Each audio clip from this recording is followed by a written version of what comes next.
নমস্কার, আমি সুরেন বিশ্বাস। আমার নিজের লেখা কবিতা পড়ে শোনাচ্ছি। যদি ভালো লাগে আমাকে একটা লাইক করো। কবিতার নাম কাজের মাসি। রবিবারের ছুটির দিনে রান্নার মাসি ছুটি নিয়েছে, আসবে না কাজে। বাজার থেকে আসবে বাজার, বসে আছি আশাতে। মাছ, মাংস, আলু, পটল, আদা, রসুন সব আসবে ঘরে। ছুটির দিনে রাঁধতে হবে ঘটা করে, কাজের নিজের হাতে। দেরি হলেও কাজের তাড়া নেই। খোকার বাবা আসলে পরে টিফিন দেব খেতে।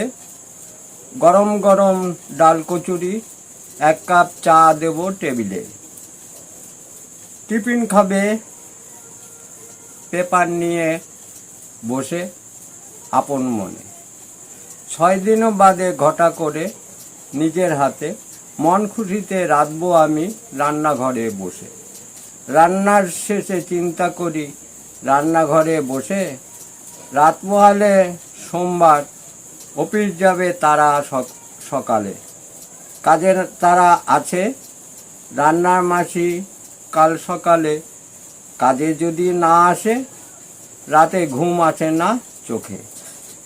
ভোর হলে পথ চেয়ে বসে থাকি রান্নাঘরে।